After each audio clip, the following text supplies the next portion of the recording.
say the 4-1-4-1 you talked before the game, and the teams announced the amount of central midfield players. Tchouaméni's not getting far away from the centre-backs.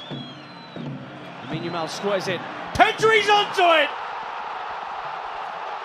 What a stunning way to open this Copa del Rey final up! Barcelona fans will tell you he's the best midfielder around right now. And goals like that, stunning goals like that, will help make the case. Barca deserve it, 1-0. Well, I was telling you, Rob, maybe he's the best midfield player in the world. Underrated at the moment, but he's been an absolute magician this season for Barcelona. The criticism, does he score enough goals? Well, what a game, what a way he has picked to do it in this match, in the Clásico. Copa del Rey Final. You can see there, he picks up the ball, he plays it forward, there's no offside, the play can continue. And he backs up the play, that's him with the long pass. Starts off the attack as Yamal gets in there. Real Madrid with lots of bodies back behind the ball, all in the penalty area, ignoring the attacking run from Pedri. Yes, he's going to hit the target, he's going to have a shot, but look at the technique. He's picking out the top corner. He knows it has to be a special attempt to beat Courtois, and he does exactly that. The power, the accuracy of the finish, absolutely superb from Barcelona, and in particular from the magician that is Pedri in midfield. For Barcelona, Mbappé goalwards and in! Kylian Mbappé has come on in this final and got Real Madrid level. His first ever Copa del Rey final, and he scored in it. Won the free kick and scores it. It's all level in Seville.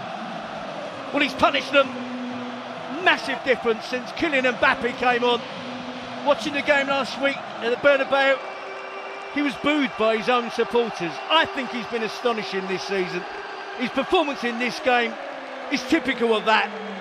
It's a terrible wall from Barcelona. There's too big a gap between Inigo Martinez and Pedri. Goalkeepers have to take more responsibility. They have to take more control. Because if you leave that opportunity, that little gap open for a player like Kylian Mbappé, he will find it. He's been superb. Real Madrid have been better in the second half. It's all level now.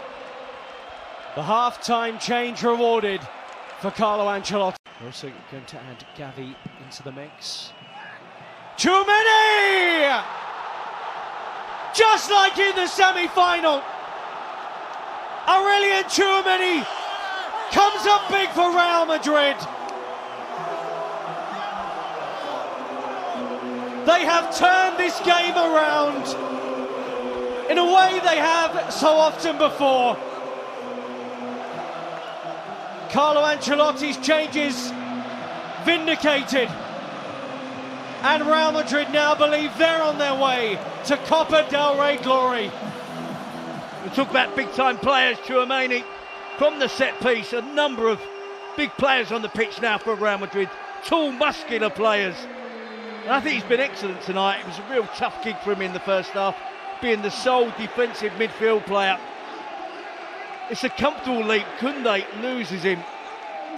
Has no idea where Tchouaméni is. Koundé is ball watching. Koundé gets dragged towards the ball. There's the matchup. Koundé goes a yard away from Tchouaméni. Tchouaméni slams it home from close range. But I talked about Real Madrid.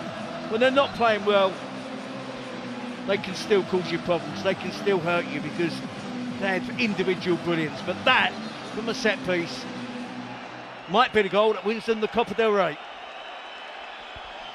Scored one just like that in the semi-final against Real Sociedad. Hector Fall waiting to come on. Yamal has popped a ball that's asked a question of Real Madrid, and Ferran Torres has delivered.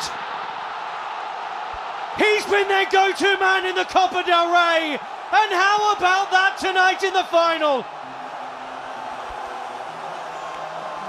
Leading the line in the absence of Lewandowski, and that is some finish to bring it level once more. Courtois beaten, 2-2. Well, we said it'd be a spectacle, and it is built. It is that. It's been exactly that. It's had a great flow to it. Barcelona dominating, Real Madrid fighting back, taking the lead. Lamine Yamal with a wonderful pass over the top of Rüdiger, who's labouring. He has a knock. Courtois comes out. Ferran Torres, so important to get that first touch, but takes it away from the defender, takes it away from the goalkeeper. Then, can he get the finish right? It's got to have the right pace on it. It's got to be accurate. He doesn't want to think about it too much, because I promise you would miss. So just get it on target, play by instinct. And he's been superb this year. It's back up to Lewandowski, and I'm just, as the words came out my mouth about, wouldn't they? And one imagines he'd be on a penalty should the game get that far. Short, Koundé, onto it to maybe win the Copa del Rey! Koundé with a killer effort! And Barcelona celebrate in Seville with minutes remaining of extra time. Hansi Flick checks the watch. It's not done yet, but Barcelona will believe their 32nd title is on the way. Real Madrid labouring and tired. Have they lost it? Have Barcelona won it? Well, Real Madrid will still feel they can come back into it. You saw the looks, the winks, the nods of approval from the Real Madrid players that we've got time, but it's going to be really tough now. Inigo Martinez does well. He's closing down Luka Modric. It's a stray pass from Modric. Brahim Diaz doesn't go to meet the ball, and Koundé does. And when he's looking at shooting, I'm thinking, wrong choice. You don't score many goals, and when they do, they're normally with your head. But I underestimated the technical ability there. He's aiming for the corner, hits it right through with the laces. It's a tired dive from Thibaut Courtois.